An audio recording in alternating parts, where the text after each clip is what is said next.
I do things a little differently when I train my arms. My trainer is Charles Glass. I kind of do things a little different. Angles, the way I position my wrists, you know, movements as far as twisting, rotating when I'm training my biceps, different squeezing and angles when I'm doing my triceps. So this is going to be a lot of information for you guys to take in. So if you're watching, make sure you get a fucking pen and paper and write this shit down.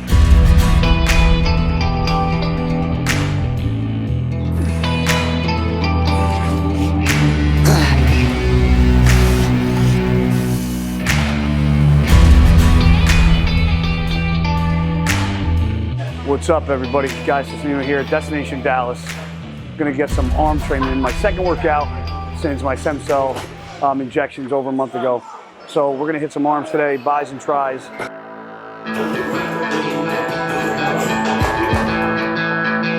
So many guys, when they do preacher curls, they grab the bar and the first instinct they have when they're curling is this. They use their wrists, right? So one thing that Charles Glass taught me, which, you know, a lot of things that I explain to you guys, these are things that I learned from the best in the business, which is Charles Glass. So whenever you're doing a preacher curl or most of your curl movements, you wanna target the bicep, right?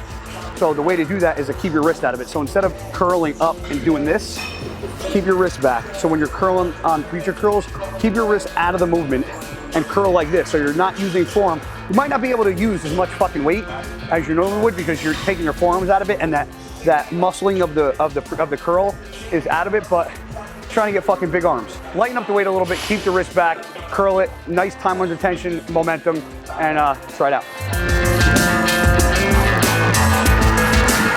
Notice, if you notice, the pad naturally on a lot of these machines leans forward. That's for a reason. So I exaggerate it by leaning even more forward. So if you sit in this pad, it's already pushing you forward. So you don't really want to go wide grip. I think it kind of negates the movement. Unless you're that big, you can't fit in it. I obviously don't have that problem.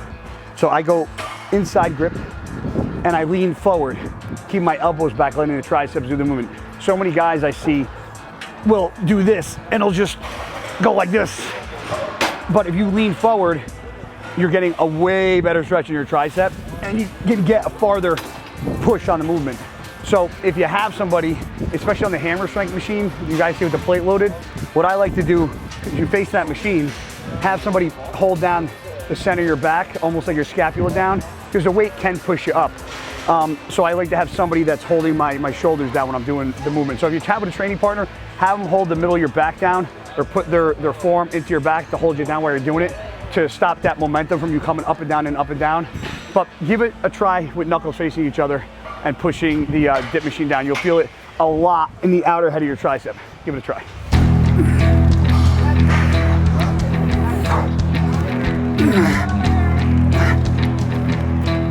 So doing the cable curls, a lot of guys, you'll see them in the gym, they'll stay here, you know, which will work the biceps obviously because you're curling, but a better movement is to curl. You know, a lot of people think they can't move their arms. You know, this movement right here, that's more of like a drag curl movement, which is phenomenal for the biceps. But when you're doing a curl, whether it's like a cable curl or doing a barbell curl, really try to bring the bar up to at least about your nose level. That's really gonna get a good peak on the bicep. So don't just stay so stationary, locked in here. I see so many guys, you know, with certain exercises, they'll stay like this, or if guys are doing closer cable curls, they just stay here like this. They don't get a good stretch to it.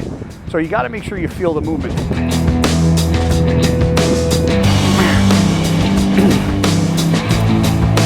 All right, so for the rope push downs, what a lot of guys do, they'll grab the rope like this and just do this with the rope. What you want to do is keep your knuckles facing each other. So your elbows are going to be a little more flared out than being like this. So here, keep your knuckles facing together. Then when you come down, okay, with the rope, you want to exaggerate that movement and pull that rope apart and put your pinkies as far up as you can. So your pinkies almost want to face the ceiling when you're done with the motion. Too many guys just do this and they just open the rope up, but that only hits so much of the tricep head. When you actually turn your wrist and get those pinkies towards the ceiling, you'll feel a whole different recruit of muscle fibers in your triceps. So make sure knuckles are together, flaring your elbows out a little bit, and then when you come down, turn those pinkies all the way up to the ceiling.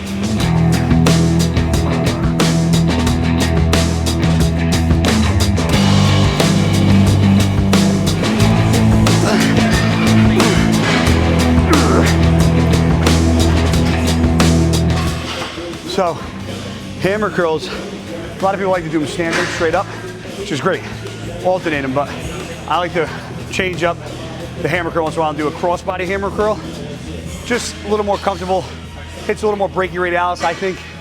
So you can do them. The only problem with doing them across your body, you can't do them at the same time because the dumbbells are hit together.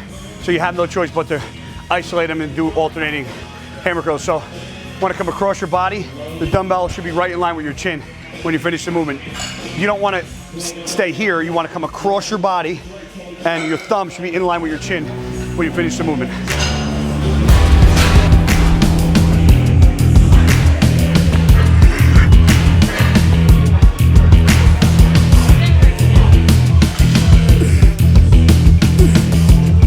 Okay. So when I do skull crushers, incline, decline, flat, especially when I'm doing an easy curl bar, a lot of guys, the first thing they want to do is grab the outside of the bar.